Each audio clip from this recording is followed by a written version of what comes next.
आज हम एक ऐसी योजना के बारे में बात करेंगे जो कि एलआईसी की सबसे अच्छी योजना है और इसमें काफी कम पैसा देने के बाद आपको काफी बड़ा बेनिफिट मिलता है। तो यहाँ पे हमने एग्जांपल लिया है, अगर कोई 30 साल का व्यक्ति इस योजना को 30 सालों के लिए लेता है और वो 1,90,000 रुपए जमा करता है तो उसको 1 करोड़ का फायदा होगा। 3,19,000 रुपए जमा करेगा तो 2 करोड़ का फायदा होगा। 4,80,000 रुपए जमा करेगा तो 3 करोड़ का फायदा होगा। 6,38,000 रुपए जमा करेगा तो 4 करोड़ का फायदा होगा।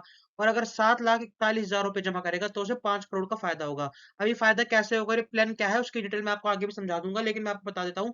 ये एक तरीके का टर्म प्लान है, यानी कि टर्म प्लान का मतलब ये होता है कि अगर आपने इस योजना को 30 सालों के लिए लिया और 30 सालों के अंदर अंदर आपकी मृत्यु हो जाती है तो ही आपकी फैमिली को 5 करोड़ रुपए मिलेंगे। और अगर 30 सालों के अंदर अंदर आपकी मृत्यु नहीं होती तो फिर आपने जो पैसा जमा कराया आपको वो भी नहीं मिलेगा और ना ही कोई 5 करोड़ का बेनिफिट मिलेगा।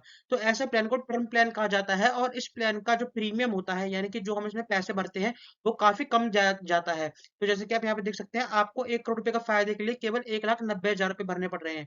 यानी कि आपको केवल सिंगल टाइम एक बार में 1,90,000 रुपए भरने हैं और आगे 30 सालों तक के लिए आपकी कवरेज हो जाएगी। आपका इंश्योरेंस 30 सालों के लिए हो जाएगा। यानी कि अगर आपकी एज अभी 30 साल है तो अगले 30 सालों तक आपका बेनिफिट चलता रहेगा, यानी कि जब तक आप 60 साल के नहीं हो जाते। और अगर इस दौरान आपकी मृत्यु हो जाती है तो आपके फैमिली वालों को 1 करोड़ रुपए का बेनिफिट मिल जाएगा। तो देखते हैं इस योजना को कौन ले सकता है। सबसे पहले इस योजना का नाम है युवा टर्म प्लान 875, इसका प्लान नंबर है। 18 से लेके 45 साल तक के व्यक्ति इस योजना को ले सकते हैं और 75 साल तक का कवरेज इसमें रहता है। यानी कि 75 साल की उम्र तक इसमें आपको कवरेज देखने को मिल जाता है। पॉलिसी को हम 15 से लेके 40 साल तक के लिए ले सकते हैं, यानी कि हम चाहें तो 16 साल, 17 साल, 18 साल, 19 साल, 20 साल, इस तरीके से ज्यादा से ज्यादा 40 सालों तक के लिए ले सकते हैं। पैसे भरने के हमें इसमें 3 ऑप्शन मिलते हैं। यानी कि अगर हम जितने सालों की पॉलिसी लेते हैं उतने सालों तक पैसा भरना चाहते हैं तो हम वह चुन सकते हैं। फॉर एग्जाम्पल, अगर हमने 30 साल की योजना ली और हम चाहते हैं कि एक साथ पैसे ना देकर 30 सालों तक हर साल थोड़े थोड़े पैसे जमा करते रहें, तो वो भी इसमें ऑप्शन अवेलेबल है। दूसरा ऑप्शन इसमें सिंगल प्रीमियम का है, जो मैंने आपको एग्जांपल में समझा दिया कि एक साथ आप इसमें पैसे जमा कर सकते हैं। तीसरा ऑप्शन में इसमें आपको दो ऑप्शन मिलते हैं, या तो आप 10 सालों तक पैसे जमा करिए या आप 15 सालों तक पैसे जमा करिए। अगर आप 10 साल तक पैसे जमा करना चाहते हैं तो आप इस योजना को 15 से लेकर 40 साल तक के लिए ले सकते हैं, जैसा कि ऊपर वाले एग्जाम्पल में भी ले सकते थे हम। उसी तरीके से अगर आप 15 साल तक प्रीमियम भरना चाहते हैं तो फिर आपको यह थोड़ा 5 साल का गैप मिल जाता है और आप इस योजना को फिर 20 साल से लेके 40 सालों तक के लिए ले सकते हैं।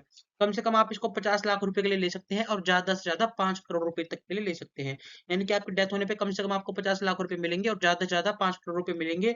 वो आप डिसाइड करेंगे कि आपको कितने रुपए चाहिए आपकी फैमिली, आपके जाने के बाद आपकी फैमिली वालों के लिए। उसके बाद इसमें आपको दो ऑप्शन और मिलते हैं, लेवल सम एश्योर्ड और increasing sum assured. Level sum assured का मतलब ये है कि अगर आपने 1 करोड़ का बीमा लिया है तो अगले 30 सालों तक या अगले 40 सालों तक आपका बीमा 1 करोड़ का ही रहेगा, जितने सालों के लिए भी आपने लिया है। इंक्रीजिंग सम एश्योर्ड में क्या है कि आपका बीमा हर साल 10% से बढ़ता है। फॉर एग्जाम्पल, अगर आपने 1 करोड़ का बीमा लिया तो अगले साल वो मतलब पांचवें साल के बाद वो बढ़ना चालू हो जाता है 6वें साल से। फॉर एग्जाम्पल, अगर आपने 1 करोड़ का बीमा लिया तो 6वें साल हो जाएगा 1 करोड़ 10 लाख, 7वें साल 1 करोड़ 20 लाख, 8वें साल 1 करोड़ 30 लाख। इस तरीके से बढ़ते बढ़ते बढ़ते बढ़ते जब तक वह डबल नहीं हो जाता तब तक वह बढ़ता रहेगा। यानी कि अगर आपने 1 करोड़ का बीमा लिया है तो जब तक वह 2 करोड़ रुपए का नहीं हो जाएगा तब तक वह बढ़ता रहेगा। और इसीलिए इंक्रीजिंग सम एश्योर्ड में जो आपको पैसा जाता है वो भी थोड़ा ज्यादा जाता है, क्योंकि आपका जो सम एश्योर्ड है वो भी उसमें बढ़ जाता है।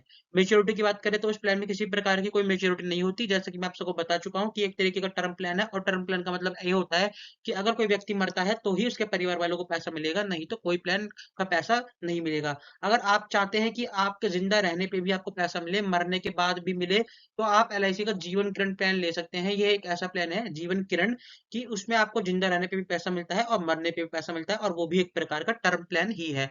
और उस प्लान को इसीलिए ही लाया गया था क्योंकि काफी लोग कहते थे कि भैया मरने पे ही पैसा मिलेगा, कम से कम जिंदा रहने पे जो हमने भरा है उतना तो पैसा मिल रहा है, तो उस प्लान में वो वाली फैसिलिटी आपको देखने को मिल जाती है। तो दोस्तों, उम्मीद है आपको सारी चीजें क्लियर हो गई होगी। फिर भी अगर आपका कोई डाउट है आप कमेंट में पूछ सकते हैं, मैं आपके हर एक कमेंट का रिप्लाई जरूर दूंगा। मिलेंगे अगली वीडियो में, तब तक के लिए गुड बाय।